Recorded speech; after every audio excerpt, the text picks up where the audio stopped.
Bien, continuons notre petite exploration du compositing ici dans Blender. Donc nous avons notre image de fond et cette image de fond, en fait, ce qu'on voudrait, donc on va la visualiser, un contrôle majuscule, comme ça je ne vois que l'image de fond. Voilà.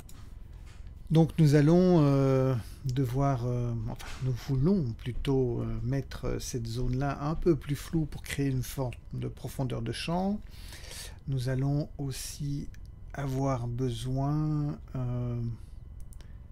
d'autres masques pour créer le vignettage. Et nous allons aussi avoir besoin d'un masque pour l'ambient occlusion de la voiture. Donc en fait, nous avons besoin besoin de quelques masques. Et la manière de faire les masques dans Blender n'est pas la plus évidente. En fait, dans d'autres logiciels de compositing, ça va tout seul. Il suffit d'activer l'outil masque et hop, on le dessine. En direct, ici, il faut qu'on change de fenêtre, il faut qu'on change de workspace. On va passer en Texture Paint. Et on va aller ouvrir, puisqu'on a besoin d'avoir notre référence, on va aller ouvrir notre backplate quelque part. Alors, où se situe cette image?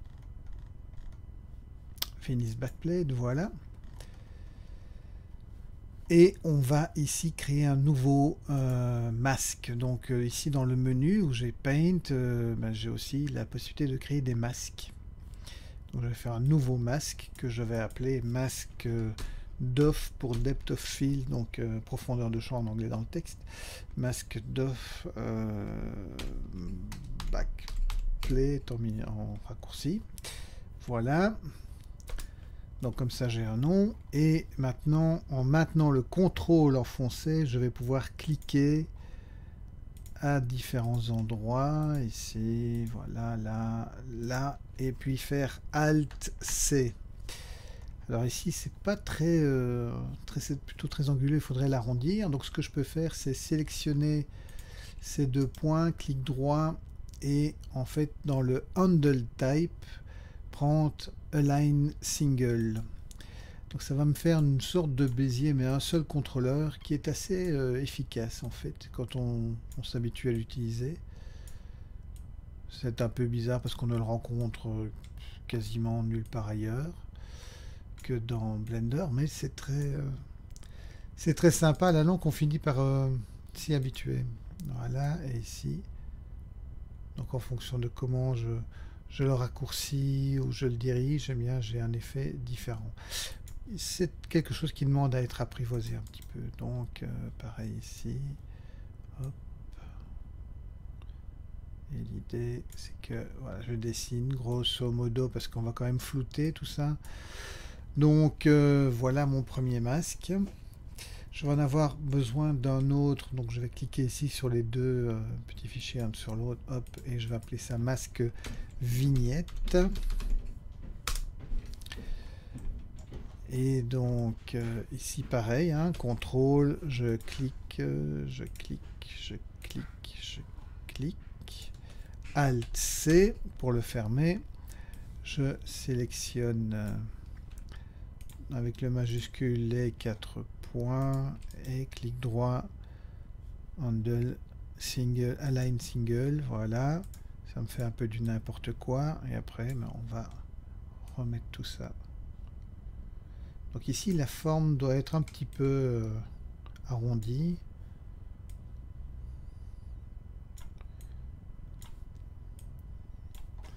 Quelque chose qui va ressembler à ceci. Encore une fois, ce sera très fortement flouté, donc ça ne doit pas être super précis le dessin. Les coins arrondis comme ça et quelque chose dans ce goût-ci. Voilà, donc on a le masque vignette, on a le masque depth of field, on a encore besoin du masque pour l'ambient occlusion. Donc ça, je vais aller chercher mon calcul ici, donc je crée un nouveau masque, masque AO. Et dans les... Donc là, on voit pas bien, donc je peux fermer cette fenêtre-là. En fait, j'en ai pas besoin pour le moment. Donc je vais chercher ma passe, donc en dessous de Combine AO. Et donc je vois qu'ici, eh bien, je dois CTRL, cliquer, voilà, cliquer là, cliquer là, cliquer là, là, et Alt-C. Ici, ça ne doit pas spécialement être arrondi. L'idée est que... en fait, je vais peut-être faire l'inverse, ce sera plus facile. Sinon, je vais devoir l'inverser, le masque. L'idée est de garder la zone blanche et d'éviter la zone noire. Bon, le nom, c'est pas grave, il n'a pas besoin d'effet d'ambient occlusion, donc voilà. Ok, donc on a ce masque à eau. Donc les masques sont prêts. Donc pour le moment, ça ne vous parle pas beaucoup. Vous vous demandez pourquoi on fait ça. Mais vous allez voir quand on va l'utiliser, ça va être plus évident. Donc compositing. Ok, donc déjà on a un masque qui nous permet de flouter un peu le fond. Donc voyons un petit peu comment on peut jongler avec ça. Alors la plupart du temps, dans les logiciels de compositing, on a un outil avec une entrée masque, donc qui correspond ici au FAC. Et la plupart du temps, on peut facilement mettre le masque, etc. Dans Blender, c'est pas tout à fait ça. On doit un peu chipoter. Donc dans ce cas-ci, ce qu'on va faire, on va flouter.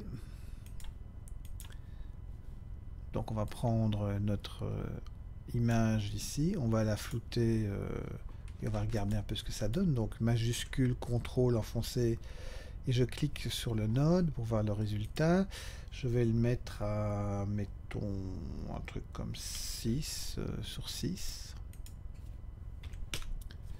Donc voilà, mais il est un peu flouté, on peut peut-être aller à 8 sur 8. Donc ça, c'est ma version floutée. Et l'idée, c'est que je vais mixer cette version floutée avec la version originale. Donc je vais ajouter un color mixer, mix. Et je vais avoir une première version sur laquelle je vais avoir l'autre version. Voilà, donc pour le moment, la version nette vient au-dessus de la version floue. Donc en fait, c'est comme si la version floue n'existait pas. Il faut que je joue sur le FAC. Voilà, donc je vois la différence qu'il y a entre les deux. Et donc le FAC, c'est le masque qui va le contrôler. Donc je vais ajouter un input masque. Avec ma roulette, je zoome pour aller chercher ici, pour y voir quelque chose. Donc là, c'est le depth of field. Et ce masque va venir gérer le truc. Mais il n'est pas dans le... On voit que le flou, c'est pas le bon. C'est ici au fond que ça doit être flou. Donc, je vais inverser les entrées. Et voilà, donc ça va me le faire. Donc on voit ici, c'est flou. Bah alors c'est flou, super net ici. Et puis, enfin c'est flou. Et puis c'est la frontière entre le flou et le net est un peu trop nette. Donc on va aussi rajouter un flou sur ce masque. Donc je vais ajouter un blur gaussien. Et là, je vais le mettre à 81 sur 80 pour ne pas que la limite entre les deux soit trop nette. Donc si je regarde ce que ça donne, voilà, c'est un blur comme ça. Je pourrais même aller jusque 120 à l'aise. Et voilà. Donc là maintenant, j'ai le fond qui est blurré. Et l'avant-plan ici de mon image qui est plus nette. Et donc cette image est beaucoup trop claire. C'est clair. Donc on va la foncer. Alors vous allez voir tout de suite qu'on va commencer à avoir beaucoup de nodes qui vont venir un peu se mélanger les uns sur les autres. Donc à la fin on finit par ne plus s'y retrouver, mais il y a moyen de mettre un peu d'ordre. Déjà toutes les entrées, on va essayer de les aligner plus ou moins au même endroit. Et on va essayer de redresser nos lignes autant que faire se peut, dirons-nous. Ok, donc ici, je vais ajouter une correction pour foncer un petit peu, pour retrouver un petit peu une teinte qui correspond à un coucher de soleil ou à un lever. Enfin, dans ce cas-ci, c'est plutôt un coucher. Je pense down. Attendez, down. Donc il s'agit bien du lever de soleil, hein. Mon Dieu, mon anglais qui s'en va. Donc je vais ajouter un color RGB Curve. Vous allez voir qu'on va beaucoup utiliser ça parce que c'est très visuel et c'est très efficace. Et on va courber pour retrouver une lumière qui serait celle du matin.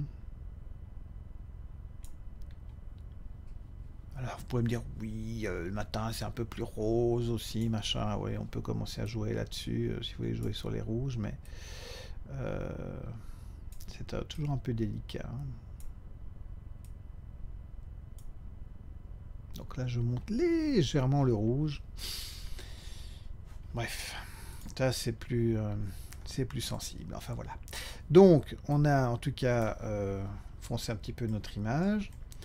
Et si maintenant je reviens dans ce mélange qu'on avait fait au départ, donc on était parti de l'image initiale, bah, je peux reprendre maintenant ce qui sort d'ici à la place, regarder ce que ça donne, et voilà, on a quelque chose qui commence doucement.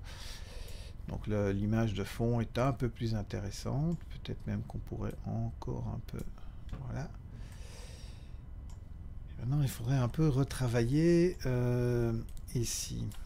Alors, une chose qu'on peut très vite mettre en place, puisqu'on l'a un peu préparé, c'est notre ambient occlusion, parce qu'elle va tout de suite faire quelque chose aussi sur la scène.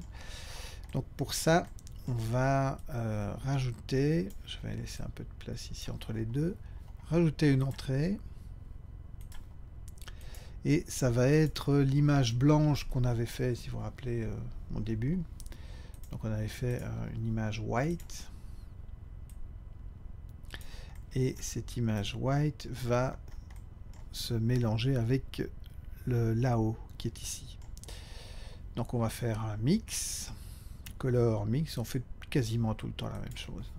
Donc je prends l'image, je mets Lao dessus, et en fait, entre les deux, pour le moment, ben voilà, mon Lao avec sa zone noire vient se plaquer sur mon image blanche, mais je vais aller lui chercher un masque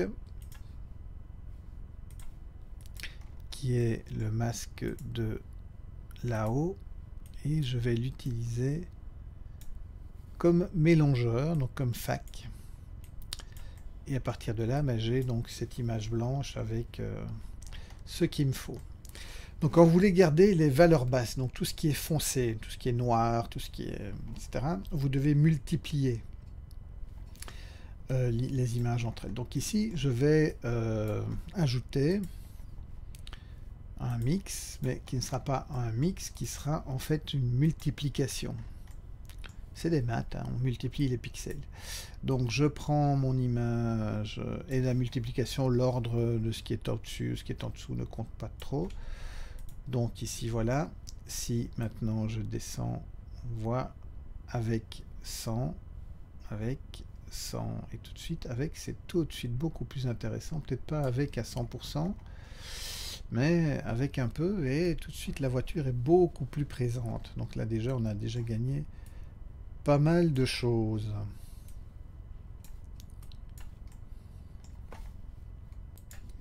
Bien, si on regarde maintenant les roues ici, alors je vais zoomer dans l'image. Voilà, si on regarde les roues, en fait, la réflexion est assez forte, et ce serait mieux sans doute si c'était un peu moins fort. Donc, ce qu'on va faire, c'est, et puis même si c'est pas mieux, on va quand même le faire juste pour montrer que c'est possible. On va aller utiliser donc tous les glossy qui sont là pour justement s'occuper de ça, et on va aussi avec le crypto mat aller chercher le masque qui concerne ces pneus. Donc comment est-ce que on va faire ça? Donc dans un premier temps, glossy dir, glossy indirect et glossy color, comment ça fonctionne? On doit additionner le glossy direct avec le glossy indirect, et le résultat de cette addition doit être multiplié par le gloss color. Donc je vais ajouter un color mix, et ce mix je vais le mettre en add.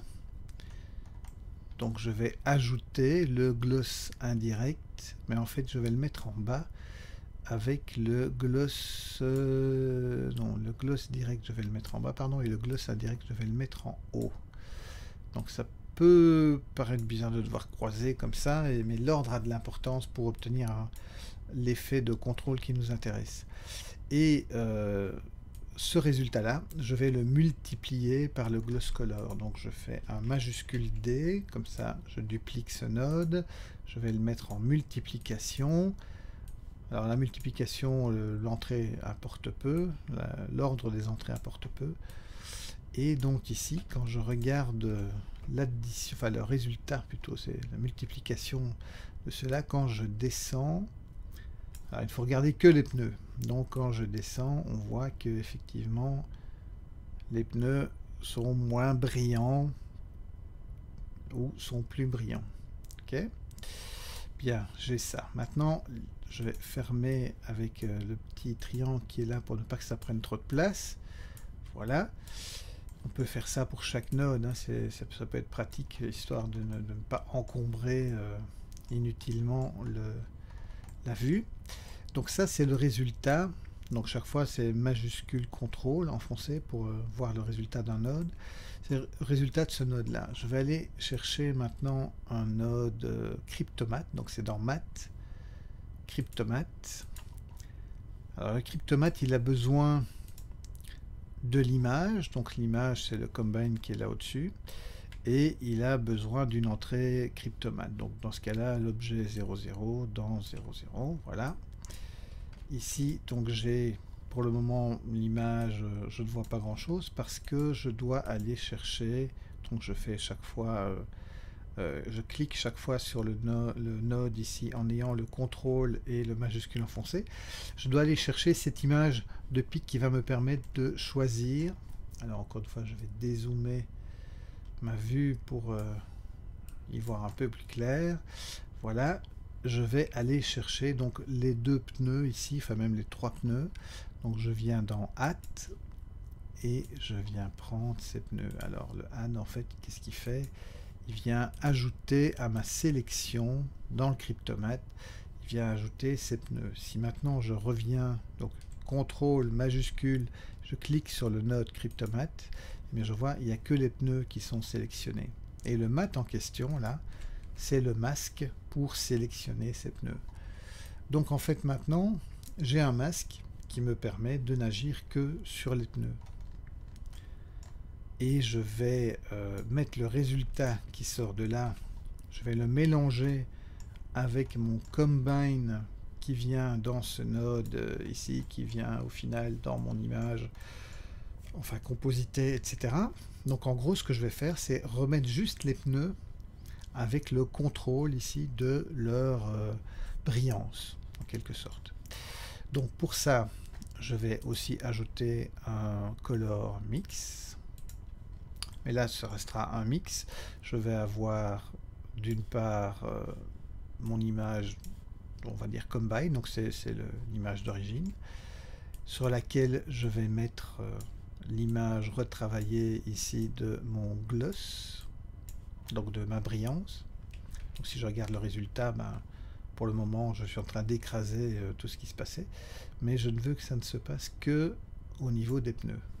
Donc maintenant il n'y a que les pneus qui jouent, et donc si je reviens ici dans mon node Add et que je diminue, on voit je n'agis que sur les pneus, donc j'ai un contrôle de la brillance des pneus grâce au Cryptomatte et grâce à ces deux nodes là. Alors de la même manière, je pourrais par exemple retravailler un petit peu la brillance ici des jantes, parce que bon, on est quand même le matin et peut-être que c'est un peu trop brillant. Moi je mettrais un peu plus rosé, mettons, même si c'est un peu exagéré. Faisons-le. Donc oui, je vais laisser ça fermé. Je vais aller rechercher un autre Cryptomatte. Donc comme tout à l'heure, il a besoin de l'image et il a besoin de l'objet. Donc on va quasiment jamais utiliser le 1 et 2, avec le 0 c'est suffisant. Donc ici, pareil que tout à l'heure, je vais aller chercher le pic, et dans le pic je vais prendre les jantes, pardon. Voilà, ces deux-là. Et donc ici, si je regarde le résultat, ben, ce sont les jantes.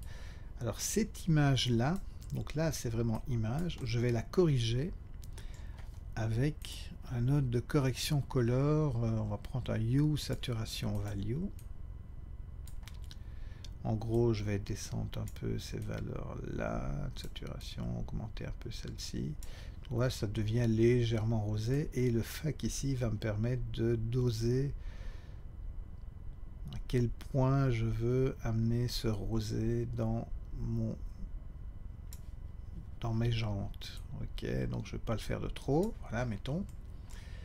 Et ceci, comme tout à l'heure, je vais le mixer avec l'image originelle. Donc Shift D, voilà.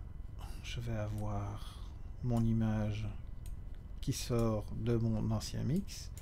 Je vais rajouter cette image ici, mais j'ai quand même besoin du mat pour le mettre dans le FAC de manière à ce que ce soit efficace. Et donc ici on voit, hop, je n'agis que sur les jantes.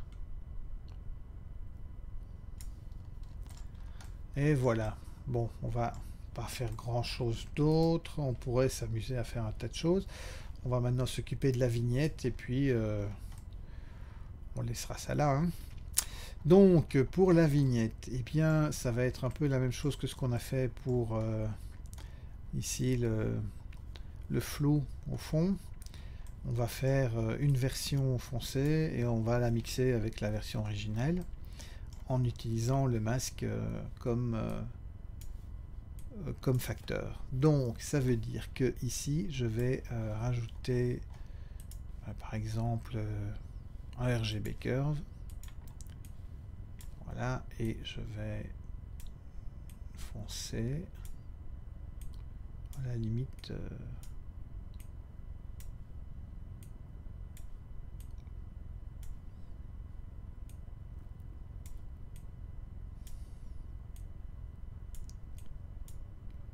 encore que le RGB curve dans ce cas-ci ne serait pas la bonne solution. Je vais plutôt mettre un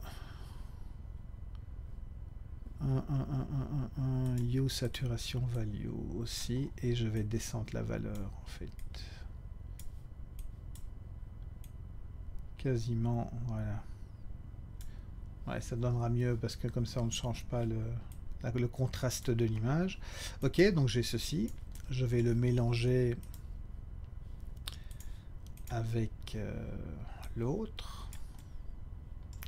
Et dans le mélangeur, dans le FAC, je vais mettre un masque qui va être mon masque vignette, que je vais aussi flouter, donc un blur, hop, Gaussian, et on va le mettre à 200, un truc bien flouté, et je l'amène dans mon FAC, et voilà. Et donc si je dézoome un peu, on voit ici. Alors, c'est peut-être un peu fort. Donc, si je veux, je peux remonter la valeur ici et ça va atténuer. C'est pour ça que le value marche mieux que le RGB curve finalement.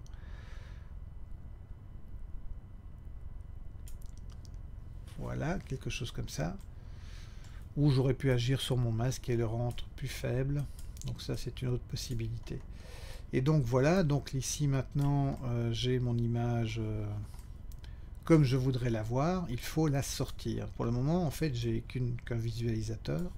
Il me faut d'autres nodes pour pouvoir la sortir. Dans le output il me faut un composite. Donc voilà, c'est obligatoire, on doit avoir le composite et on doit aussi avoir le file output qui lui va me déterminer où je vais sauver ce fichier. Ce file output en fait il correspond à ce file output ici. Donc si je viens dans mon dossier rendu, ça va être à mon exercice, voilà, blablabla. Ça ne sera pas alpha.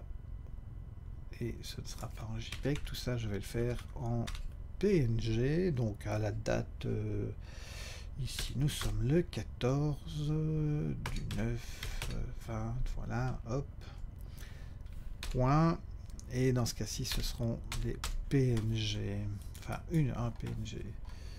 PNG en 8 bits, c'est très bien, voilà. Et je vais calculer une image de 1 à 1, pas besoin d'aller plus loin. Et donc, maintenant, je peux faire un render animation. Comme ça, il va l'enregistrer en même temps. Rappelez-vous que si vous voulez enregistrer, ça doit être une animation. Donc, render animation, hop, il calcule. Mon image est calculée et elle est dans mon dossier. Et donc, voilà, vous avez avec ça finalisé l'exercice numéro 3.